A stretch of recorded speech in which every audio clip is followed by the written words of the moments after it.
Hi, this is TraceyHD, and I'm here to do an unboxing and full flip through of the Invisible Tarot by Pietro Alligo. And this is a Lo Scarabeo deck. I just received this deck today, so I'll be unboxing it the first time while I'm recording this. First of all, it's just a typical flip top box, so you want to be careful with this because these tend to tear. You may want to put the cards in a bag, a tarot bag, or maybe a storage box.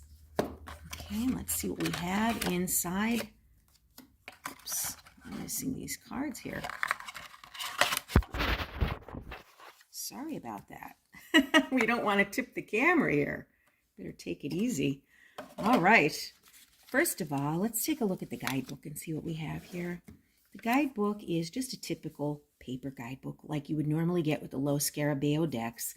It's going to be limited information, so you may want to invest in another tarot book with the card meanings and things that you can learn more about the tarot. And we have a table of contents. Okay. And then inside we're going to have an introduction. And there will be no colored pictures. It's just going to be black and white. And the introduction says, I was only 4 years old when, following a natural inclination, I became interested in the world of images. Since then, I devoted part of my life to researching the aesthetic of images, to an in-depth study of the various forms of symbolic expression, spending time with artists in the field of applied arts. In short, since childhood, I have lived closely immersed in art. That is why today I am the first to be surprised by the deck of cards I have designed and sent into production, a deck of cards without images. I've been thinking about making the Invisible Tarot for several years, but to fill the gap between wishful thinking and practice, I had to find an idea that would satisfy both publisher and user. I believe I have succeeded. So this is going to be an interesting deck. I can just tell right now. Okay, and it's going to tell you about the deck, perfection of the invisible. And then it's going to go into the major arcana. And it's not going to show any pictures. It's just going to be the number and the name on the card, and then just one sentence basically and some key words. So for example, the Fool, okay, which is card 0, the start of a grand adventure, beginnings, foolishness, innocence, euphoria, and journey. And then it goes into the Magician, ability to work a room, casting wild magic and dazzling awe, mastery, confidence, talent, will, and charisma. Very, very simple. All 78 cards.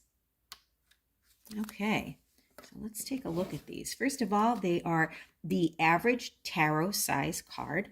Okay, not too big, not too small. Okay, and I prefer a slender card like this. For me, they're easier to shuffle. It's going to be a matte finish. And look at how interesting the artwork is on the back of this. Look at those designs. Reminds you of one of those kaleidoscopes. I used to have a kaleidoscope when I was young, and I was fascinated by it. You would turn the round part of it, and it would change into all kinds of shapes and colors. That's what this reminds me of. And let's take a look at the cards. An invisible deck. I think I had okay, let's just set that aside. And here we go. All right, so here's the Fool, 0. Now, the names are not going to be on the cards. It's just going to basically be the number 0. Okay, and then 1 would be the Magician. Okay, so these are basically, wow, these are basically just blank cards with numbers. So this will be a challenge for a beginner. I would not suggest this deck for someone just starting out because there's nothing to learn from imagery on this deck. So unless you know what the numbers and the cards are and what the pictures normally look like, it's going to be impossible for you to learn from this deck. So you would want to start out with something more traditional. And I believe this is going to be an entire deck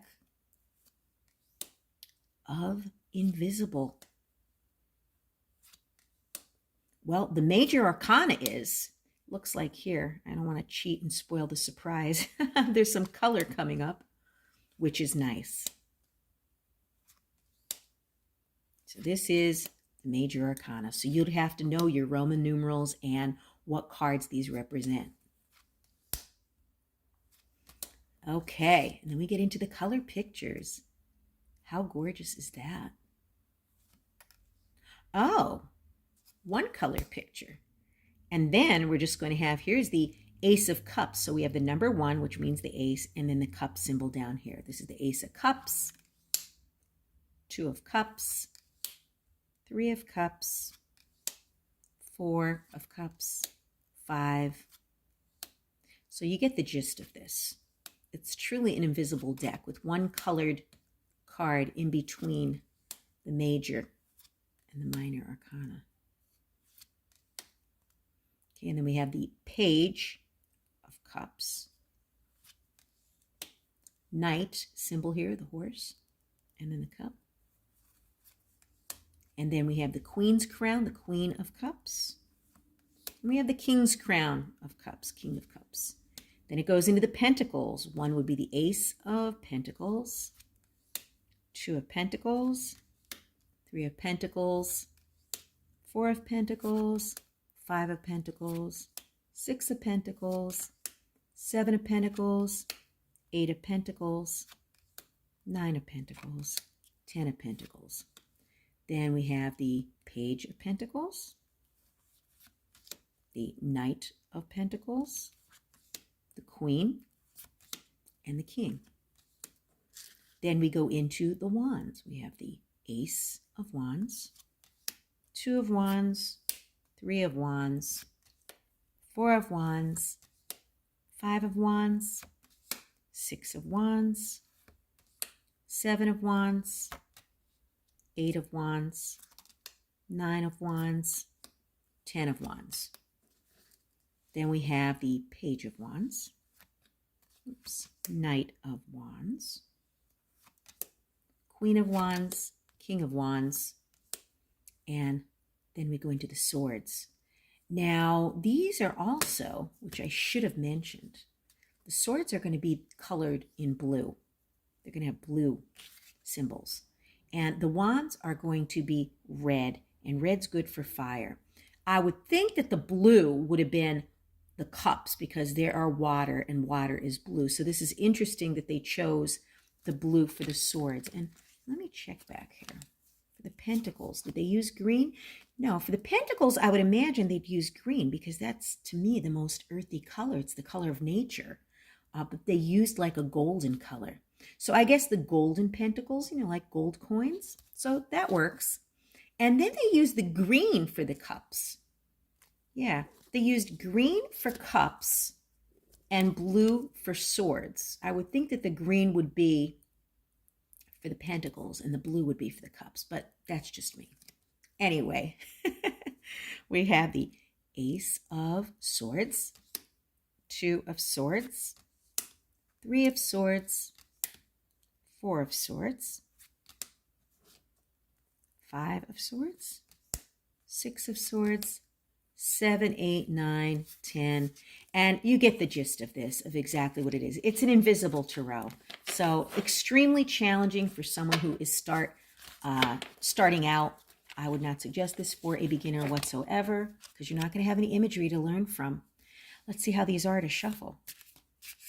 Very easy to shuffle. And we had 2 flipping over. We have the 3 of Cups and the 2 of Cups. So, wow, what a beautiful energy here.